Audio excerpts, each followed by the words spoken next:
Muy buenas noches. Todo esto lo analizamos, para ello nos acompaña Martín Guerra, analista político, escritor, miembro de la organización Izquierda Socialista, nos acompaña desde Lima, por ahora vía telefónica. Martín, muy buenas noches, bienvenido, ¿cómo está? Muy buenas noches, Tatiana, ¿cómo está? Muchísimas gracias. Martín, primero su apreciación en general de lo que ha significado la conformación de este gabinete conocido prácticamente hoy, ¿no? En las últimas horas, la conformación de este gabinete con todos los retos que al momento de la asunción, cuando el presidente en el mismo teatro en Lima hacía cuenta de todo lo que significará la agenda para los próximos 5 años. Ahora lo veo, ¿cómo está? Muy buenas noches. Lo primero, Tatiana, que hay que señalar es algo que los medios no dicen.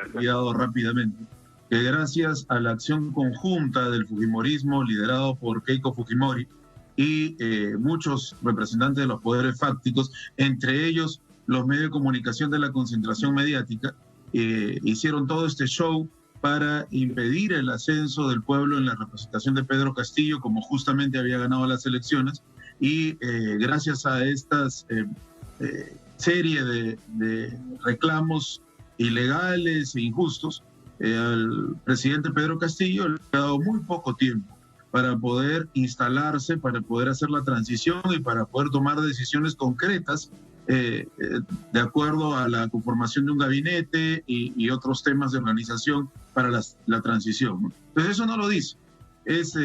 Para eso la ley prevé pues la segunda vuelta con un tiempo prudencial para que el presidente electo y su equipo puedan instalarse. Aquí se ha tenido ni siquiera 10 días.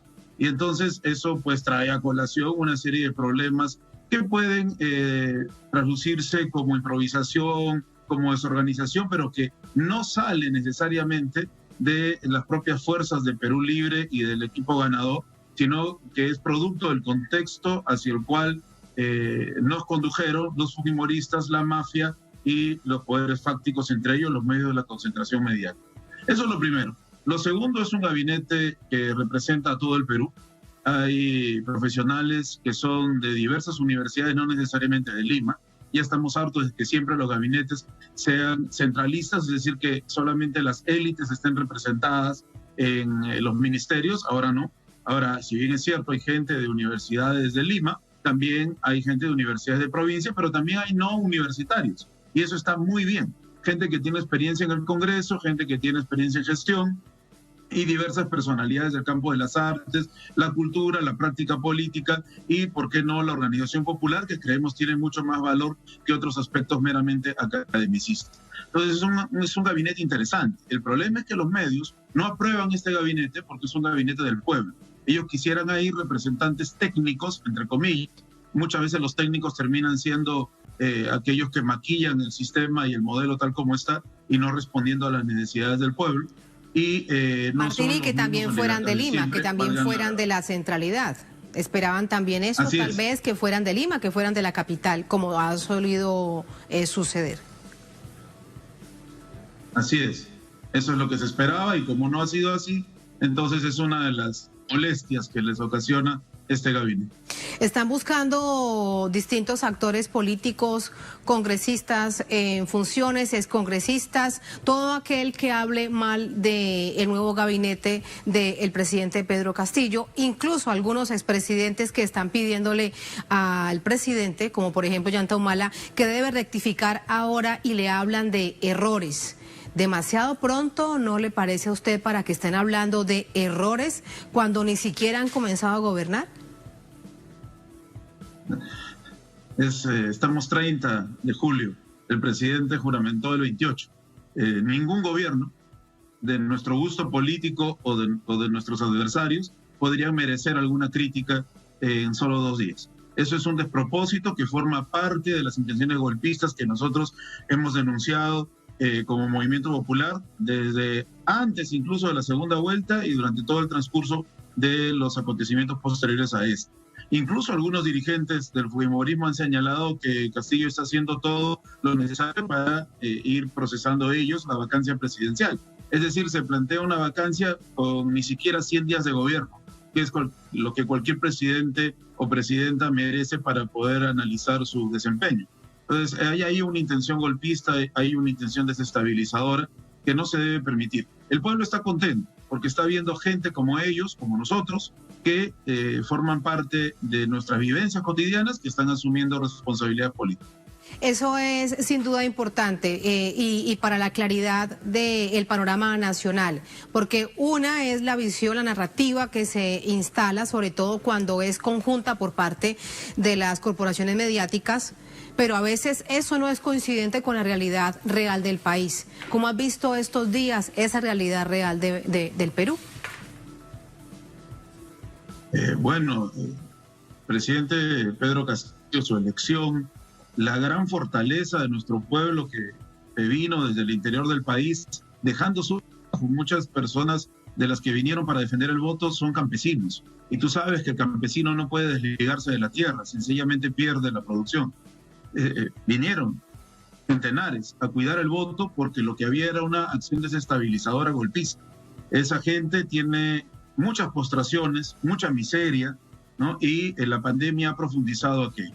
Entonces, cuando ellos ven un presidente que en un discurso habla, a pesar de que aquí le criticaron que estuviera presente el rey de España y hablara sobre la conquista y la colonia, imposible no tocar un tema de bicentenario sin hablar de la historia del Perú. Sabemos que el rey de España lo ha entendido, si es un hombre inteligente, pero aquí pues son más papistas que el Papa, ¿no? Entonces, un presidente que plantea una visión histórica de nuestro estado de postración y miseria y que además propone que los temas de educación, salud, vivienda y trabajo no sean mercancías, sino que se construyan y se desarrollen a favor de nuestro pueblo. Eso ha emocionado a la población, que en su gran mayoría está contenta con lo que está ocurriendo. Pero claro, los medios van a bombardear y hay, Tatiana, un macartismo desarrollado en todos los niveles en donde no se puede opinar. Hay que opinar lo que quieren los medios de comunicación, lo que quiere la oligarquía, porque si no se dice lo que ellos piensan, entonces se sataniza a los dirigentes, a los personajes políticos, como ha ocurrido en el caso del primer ministro o presidente del Consejo de Ministros, más precisamente en nuestra legislatura, Guido Bellido, a quien por una opinión absolutamente distinta a la que ellos dicen que él mencionó, se le está persiguiendo y se le está proponiendo ante el público como si fuera un delincuente, ¿no? Entonces eso no se puede aceptar. Han comenzado muy pronto con las críticas, que no son críticas sino criticismo, y negando pues los aspectos iniciales de un gobierno que recién está comenzando. Una lápida que le ponen política a Guido Bellido, el premier. Hoy se le abre una segunda investigación, no solamente que la primera era por acompañar al terrorismo, ahora es por el delito de terrorismo, por una presunta afiliación a una organización terrorista, ya no por apología al terrorismo, y se le convocará a declarar en los próximos días para que aclare esa situación. Y hablaban los medios de un presunto testigo que es un militar que se había infiltrado en una columna de Sendero Luminoso y que dice que le pareció que había alguien parecido, porque es así parte del testimonio, a Guido Bellido en los años 80. Y entonces lo cierto es que se le abre una segunda investigación ya por terrorismo. ¿Cuál es tu opinión? Si era alguien parecido a Guido Bellido, entonces debió haber sido un niño, ¿no? Porque el presidente del Consejo de Ministros no tiene la edad para haber podido activar en ninguna organización de ningún tipo en esa década. Es risible, es parte de lo mismo. El tema de apología al terrorismo es un mamarracho creado por el fujimorismo, y la satanización y el macartismo que se practican no es de ahora, viene desde la instauración del fujimorismo y a través de todos los gobiernos neoliberales. Lo único que dijo el presidente del Consejo de Ministros, antes de ser presidente del Consejo de Ministros, en una entrevista, cuando le preguntan sobre los sucesos de los alzados en armas, señaló en términos generales, es lo que se entiende de lo que él dice haciendo una lectura inteligente, que hay que entender esto desde el punto de vista histórico, no desde un punto de vista de satanización. No se puede, Tatiana, decir que ningún sujeto alzado en armas, de la ultraizquierda, de la ultraderecha, de la izquierda o de la derecha, son malos o buenos, o son discípulos del diablo, o son santos. Eso no es un análisis serio. Lo que planteaba él en su intervención es que hay que entender la historia del Perú y saber por qué se suceden los actos de violencia. Incluso eso, además, Tatiana, está señalado como recomendación por la Comisión de la Verdad y la Reconciliación. entender las razones que generaron los conflictos violentos al interior de la política nacional. No podemos creer, pues, que las acciones alzadas en armas ocurren porque se le ocurre a un determinado grupo de personas, todos enloquecidos, todos diabólicos, y los cometen porque les da la gana y tenemos que odiarlos a perpetuidad. Esa no es una visión seria, eso no conduce a solucionar los problemas que generaron los conflictos. Entonces, la intervención en esa entrevista del señor Bellido creo que iba en ese tenor. Sin embargo, lo acusan de apología al terrorismo y después de participación en una organización terrorista. Entonces, la intención es clarísima, es bajarse el gabinete del señor Bellido o condicionarlo.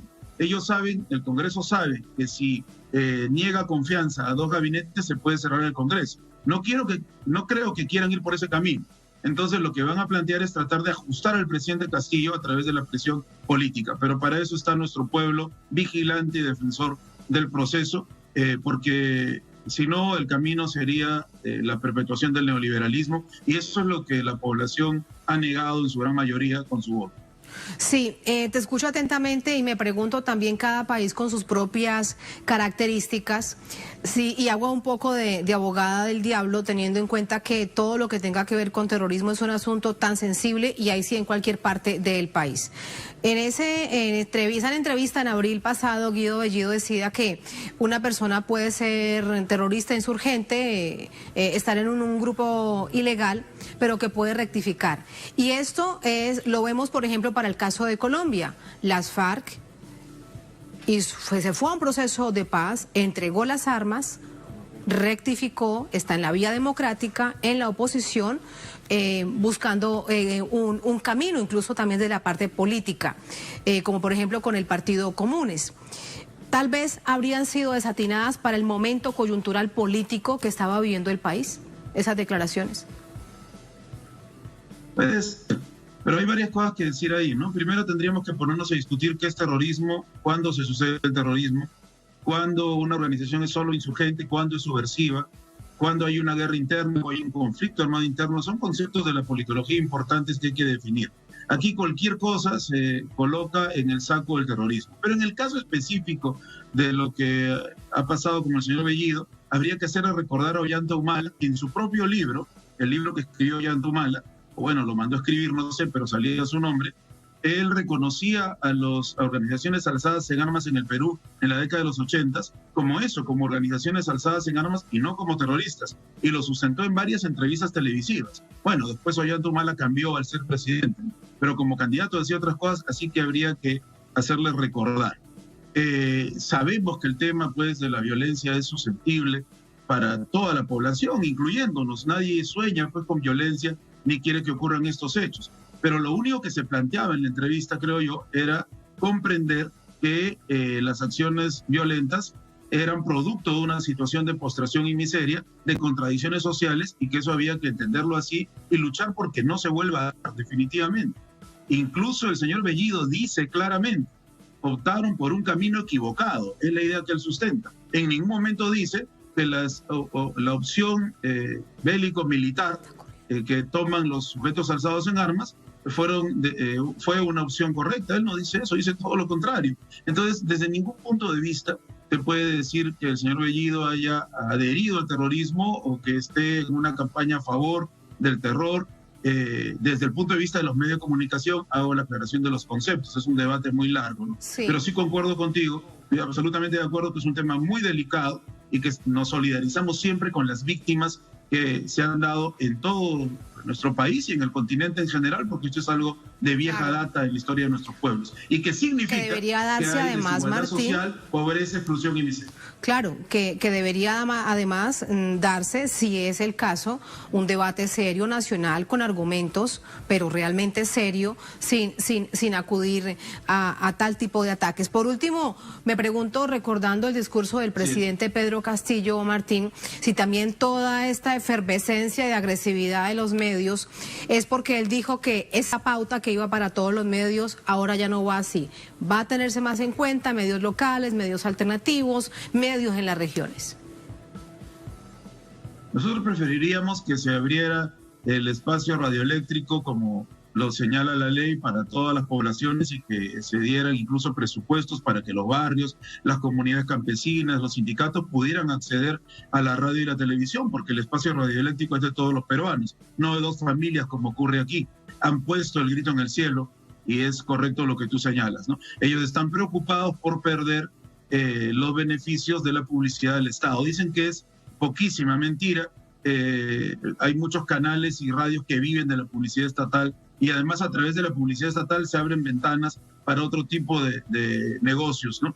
De los medios de comunicación, lamentablemente, que no cumplen con su función de difundir las noticias o de educar a nuestro pueblo, sino de desinformar. Ese es uno de los puntos también que obviamente les ha dolido, y sí, estoy de acuerdo con lo que señala.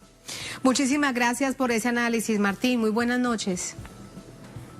Buenas noches. Quería solamente a través de tu medio solidarizarme con mis hermanos del norte del Perú y del sur de Ecuador, que han sufrido un sismo donde hay muchos heridos y destrucción, y donde ha acudido inmediatamente el presidente Pedro Castillo para ver cómo se pueden solucionar estos problemas. Los medios dijeron que había desairado al ejército por dejar el desfile militar y salirse de este, cuando él lo que estaba haciendo era, como nunca se ha hecho en nuestro país, visitar a los damnificados inmediatamente en el lugar de los hechos para tratar de solucionar los problemas lo más pronto posible. Saludamos esa iniciativa y te agradecemos la entrevista.